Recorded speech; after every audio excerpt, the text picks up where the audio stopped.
ഞങ്ങൾ Nedumkunnam Saint John the Baptist CBSE സ്കൂളിൽ നിന്നുള്ള വിദ്യാർത്ഥികളാണ്. ഞങ്ങൾ 10th സ്റ്റാൻഡേർഡിൽ പഠിക്കുന്നു. ഞങ്ങളിവിടെ നിങ്ങളുടെ മുമ്പിൽ അവതരിപ്പിക്കുന്നത് ഇൻഫ്രാറെഡ് കാർ പാർക്കിംഗ് സെൻസർ എന്നൊരു പ്രോജക്റ്റാണ്. ഇവിടെ ആദ്യമായിട്ട് ഒരു ഇൻട്രൊഡക്ഷൻ. ഇത് നമുക്കറിയാം, മോഡേൺ വേൾഡിൽ ഒത്തിരി ഡെവലപ്മെൻറ്റ്സ് ടേക്ക് പ്ലേസ് ചെയ്യുന്നു.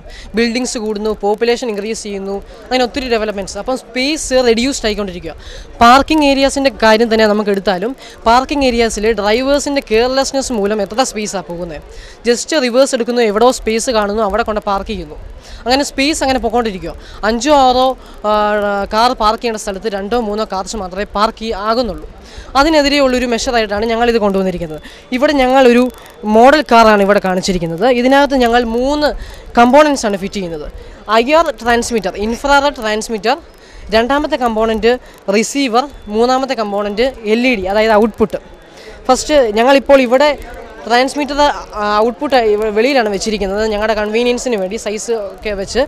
ഇവിടെ നിന്ന് വെച്ചാൽ ആദ്യം ഇൻഫ്രാറെഡ് ട്രാൻസ്മിറ്റർ ഇവിടെ, ഇത് പാർക്കിംഗ് ഏരിയ ആണ്, ഇതൊരു ഒബ്ജക്റ്റാണ്. പുറകിലുള്ള ബിഹൈൻഡിലുള്ള ഒബ്ജക്റ്റിൽ ഇൻഫ്രാറെഡ് ട്രാൻസ്മിറ്ററിൻ്റെ റേസ് ചെന്ന് ഇടിക്കുന്നു. അത് റിഫ്ലക്റ്റഡായി വരുന്നു. അത് റിഫ്ലക്റ്റഡായി വരുമ്പോൾ കാറിനുള്ളിലുള്ള റിസീവർ അത് വലിച്ചെടുക്കുന്നു. റിസീവർ ആംപ്ലിഫൈ ചെയ്തിട്ട് ഈ LED വിടുന്നു. LED ആണ് ഔട്ട്പുട്ട്. ഈ 3 LED ഗ്ലോ ചെയ്യുമ്പോൾ, അതായത് നമ്മൾ റിവേഴ്സ് എടുത്തുകൊണ്ടിരിക്കുമ്പോൾ 3 LED ഗ്ലോ ചെയ്യുമ്പോൾ നമുക്ക് ഈ കാർ നിർത്താൻ പറ്റും, സ്റ്റോപ്പ് ചെയ്യാൻ പറ്റും.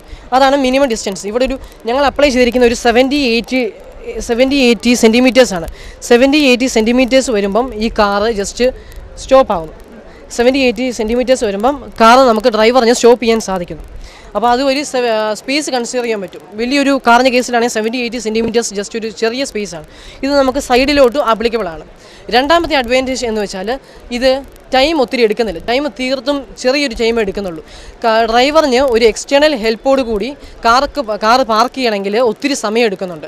ഇവിടെ നിന്ന് വെച്ചാൽ ജസ്റ്റ് ഡ്രൈവർ റിവേഴ്സ് എടുക്കുന്നു, LED എപ്പോൾ 3 LED ഗ്ലോ ആകുന്നു, അപ്പോൾ ഡ്രൈവറിന് കാർ സ്റ്റോപ്പ് ചെയ്യാൻ പറ്റും. അങ്ങനെ സ്പേസും ടൈമും കൺസേർവ് ആകുന്നു. അടുത്ത 2 അഡ്വാൻറ്റേജ് ഇപ്പോൾ ഞങ്ങൾക്ക് പറയുന്നതാണ്. ഇതിനെക്കുറിച്ച് പറയുമ്പോൾ നമ്മൾ റിവേഴ്സ് സെൻസേഴ്സ് എന്ന് പറയുന്ന കാര്യങ്ങൾ, റിവേഴ്സ് സെൻസേഴ്സ് എന്ന് പറയുന്ന സെൻസേഴ്സിൽ നമ്മൾ ക്യാമറ യൂസ് ചെയ്യാറുണ്ടെന്ന് പറഞ്ഞാൽ ആ കാറിനകത്ത് നമുക്ക് ഒരു മിനിമം ഡിസ്റ്റൻസ് തെളിഞ്ഞു വരുന്നതാണ്. ആ ഡിസ്റ്റൻസ് ഒരു ഡ്രൈവർ അതിനെ എസ്റ്റിമേഷൻ വെച്ചാണ് ആ ഡിസ്റ്റൻസ് എടുക്കുന്നത്. പക്ഷേ ഈ കേസിൽ കമ്പയർ ചെയ്യുമ്പോൾ നമ്മുടെ മിനിമം ഡിസ്റ്റൻസ് വരുമ്പോഴത്തേന് ഈ 3 LED ഗ്ലോ ആവും. ഈ 3 LED ഗ്ലോ ആകുന്നതെന്ന് വെച്ചാൽ ഡ്രൈവറിന് കാർ സ്റ്റോപ്പ് ചെയ്യാനുള്ളൊരു കമാൻഡ്, അഥവാ ഡ്രൈവർ കാർ സ്റ്റോപ്പ് ചെയ്യേണ്ട കൃത്യസമയമാണ് എന്നുള്ളതാണ് 3 LED ഗ്ലോ ചെയ്യുക എന്നുള്ളതിന് അർത്ഥമാക്കുന്നത്. അപ്പം മറ്റ് റിവേഴ്സ് സെൻസേഴ്സിൽ നിന്ന് ഇത് വ്യത്യസ്തമാണ്. മാത്രമല്ല സൈഡിലേക്കുള്ള സെൻസിങ്ങും ഉണ്ട്. സൈഡിലേക്കുള്ള സെൻസിങ് എന്ന് പറയുന്നത് ഇതേപോലെ തന്നെ, ഇതേ സ്ട്രക്ചർ തന്നെ മറ്റ് കാറിലേക്ക് കീപ്പ് ചെയ്യുന്ന ഒരു ഡിസ്റ്റൻസാണ് അതെന്ന് പറയുന്നത്. പിന്നെ ഇതിൻ്റെ കോസ്റ്റ് എന്ന് പറയുന്നത്, ഇതിൻ്റെ വില എന്ന് പറയുന്നത് മറ്റ് കാർ സെൻസേഴ്സിൽ നിന്നും, അതായത് റിവേഴ്സ് സെൻസേഴ്സിനൊക്കെ 10,000 രൂപയ്ക്ക് മണ്ടല്ല, അല്ലെങ്കിൽ കാറിൽ എക്സ്ട്രാ സെറ്റിങ്സ് ചെയ്യുന്നതിന് 10,000 രൂപയ്ക്ക് മണ്ടയ്ക്ക് പോകുന്ന സെറ്റിങ്സിനും അപേക്ഷിച്ച് ഇതിന് തീർത്തും കുറവായ ഒരു കോസ്റ്റാണ്. അതായത് 2,000 മുതൽ 3,000 രൂപ വരെ നമുക്കിത് ഒരു കാറിനകത്ത് ഇംപ്ലിമെൻറ്റ് ചെയ്യാൻ പറ്റും. വിലയേറിയ കാറുകളിൽ മാത്രമല്ല, സാധാരണക്കാർ ഉപയോഗിക്കുന്ന ഏതൊരു കാറിലും ഇത് ഇംപ്ലിമെൻറ്റ് ചെയ്യാൻ പറ്റുന്നതെന്നാണ് മറ്റൊരു അഡ്വാൻറ്റേജ്.